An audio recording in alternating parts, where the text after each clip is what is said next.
You guys know that I try my best to stay out of the day-to-day political bickering and focus more on big ideas and the philosophies which are behind all the fighting. This doesn't mean I'm ignoring the issues of the moment, be it North Korea, the gun debate, or the general state of Trumpism, but focusing on why people believe what they believe is far more valuable to me than adding fuel to the fire of whatever the story of the day might be. Toss in a healthy dose of political gridlock, and we seem to have lots of people who are yelling, but very few people who are doing.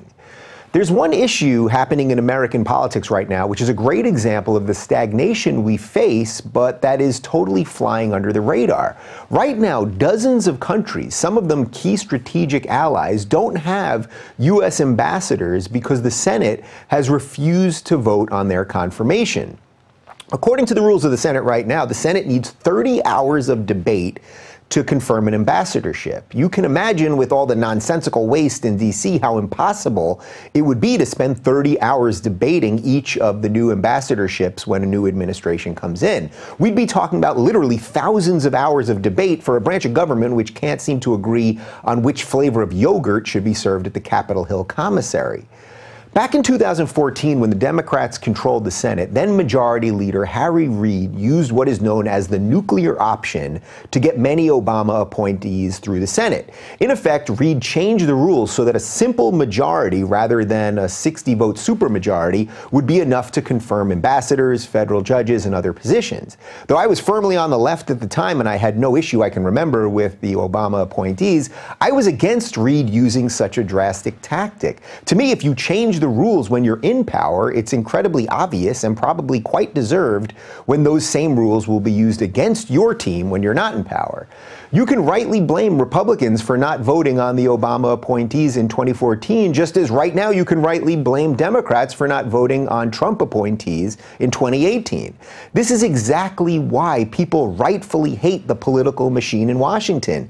It either does nothing or it changes the rules to suit itself while usually leaving the people it's supposed to serve far behind. The Republicans, now led by Majority Leader Mitch McConnell, could use what is known as the nuclear option right now, just as Reid and the Democrats did back in 2014. For whatever reason, though, McConnell refuses to do so. Some are saying he has such an old-school affinity for the rules of the Senate that he doesn't want to stoop to what Reid did. In a certain way, this seems like a principled position, but at this point in American politics, I wonder if clinging on to the old ways while your ideological opponents chisel away at those very institutions at every opportunity makes much sense at all. Let me add another wrinkle to this story. The highest-ranking ambassadorship that we now have open, Germany, has been offered to former U.S. spokesman for the UN, Richard Grenell. Richard is the longest-serving UN spokesman in history, working for 4 different U.S. ambassadors. He's also served several other positions in the government, as well as worked for a few other high-level political campaigns. By every measure, he's supremely qualified, and I've seen plenty of people on both sides of the aisle that praise him as the exact type of person that we need more of in politics. Richard and I have become friends over the past few years, and I can personally tell you that he's truly a decent guy who just wants to serve his country. Oh, and there's one other piece to this. Richard happens to be gay. You may remember back in 2012, Richard was briefly a spokesman for the Romney campaign until the media decided to attack an openly gay man for daring to work for the Republican candidate Mitt Romney, thus causing Richard to step down from the campaign because he didn't want to be a distraction. Apparently, although Romney felt it was just fine to hire a gay man and Richard felt it was totally okay to work for Romney, the media just wouldn't let it be. Gay conservatives like Richard, much like black conservatives like Larry Elder or female conservatives like Nikki Haley, challenged the orthodoxy that the Democrats must own all of these groups of people. I mention Richard's sexuality not because it's important or even relevant unless you play the identity politics game as so many do. In effect, the Democrats are blocking an extremely qualified, openly gay man from serving his country. Aren't the Democrats and lefties supposed to be for gays? Isn't that part of their intersectional worldview? Immutable characteristics often trump qualifications if you subscribe to this line of thinking. Shouldn't this also mean supporting gay people whose political positions you might disagree with because you believe in their ability to think for themselves?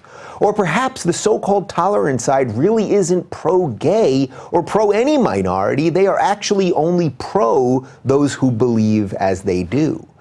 Now, obviously, you know that I don't think anyone should be confirmed because of their sexuality, nor should their sexuality matter in the least when it comes to being nominated in the first place.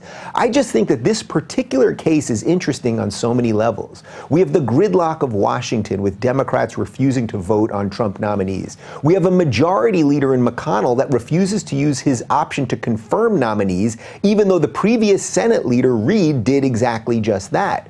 We have dozens of qualified candidates waiting to do their civic duty, and we have just as many countries waiting for our ambassadors to move there and get to work. Caught in all of this mess is a good man, Richard Grenell, who I happen to know personally, who doesn't want extra credit for being gay, but just wants to get to work. How can you make a difference in all this?